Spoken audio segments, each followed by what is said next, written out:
भारत ने पाकिस्तान और पीओके में 9 आतंकवादी ढांचों को निशाना बनाते हुए 6 से 7 मई की दरमियानी रात ऑपरेशन सिंदूर चलाया, जिसके बाद से बॉर्डर पर दोनों तरफ से गोलीबारी जारी है। इसके बीच गलती से बॉर्डर पार कर पाकिस्तान चले गए बीएसएफ के जवान के परिवार की चिंताएं बढ़ गई है। पश्चिम बंगाल के हुगली के रिश्रा में सीमा सुरक्षा बल के कांस्टेबल पूर्णम कुमार शॉ का परिवार ऑपरेशन सिंदूर के बाद हाल ही में सीमा पर बढ़े तनाव के कारण चिंतित है। पूर्णम को 23 अप्रैल को पाकिस्तान रेंजर्स ने बंदी बना लिया था, जब वह गलती से पंजाब के फिरोजपुर जिले में अंतर्राष्ट्रीय सीमा पार कर गए थे। शो को कश्मीर के पहलगाम में आतंकवादियों द्वारा 26 लोगों की हत्या के एक दिन बाद हिरासत में लिया गया था, जिसके बाद भारत और पाकिस्तान के बीच तनाव पैदा हो गया। हालांकि वर्तमान प्रतिकूल परिस्थितियों ने उनकी वापसी के बारे में भय और अनिश्चितता को बढ़ा दिया है। पूर्णम की पत्नी रजनी शॉ ने कहा, 2 दिन पहले जब हमें 2 पाकिस्तानी रेंजर्स की हिरासत के बारे में सूचना मिली तो हमें अपनी पति की रिहाई की कुछ उम्मीद जगी, लेकिन अब मैं डरी हुई हूँ। ऐसा लग रहा है कि युद्ध की स्थिति है, मुझे कोई सकारात्मकता नहीं दिख रही है।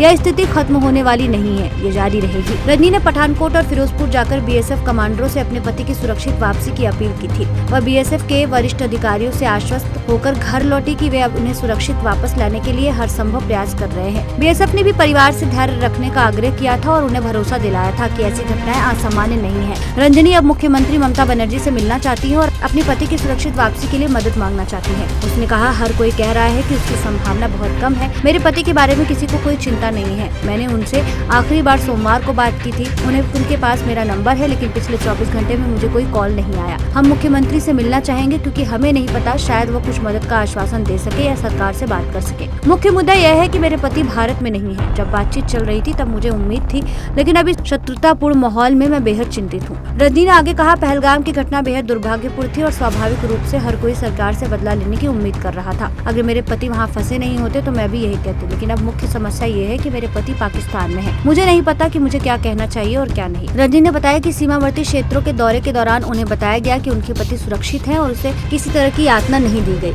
उन्हें यह भी बताया गया कि मामले को लेकर फ्लैग मीटिंग की जा रही है। रजनी ने बताया, मुझे बताया गया कि अगर वह 1 हफ्ते में वापस नहीं लौटे तो मुझे दिल्ली ले जाया जाएगा ताकि वहाँ बीएसएफ के आईजी से बात की जा सके। उन्होंने कहा, हमारी आखिरी उम्मीद भगवान है। हम उनकी सुरक्षित वापसी के लिए दिन रात प्रार्थना कर रहे हैं। पूर्णम के पिता भोलानाथ शॉ ने अपने बेटे की सुरक्षित वापसी सुनिश्चित करने में केंद्र सरकार की जिम्मेदारी पर जोर दिया। उन्होंने कहा, हम उसकी सुरक्षा को लेकर बेहद चिंतित हैं। उन्होंने आगे कहा, मैं टीवी या समाचार नहीं देख रहा हूँ। मैं केवल यही चाहता हूँ कि मेरा बेटा सुरक्षित वापस लौटे।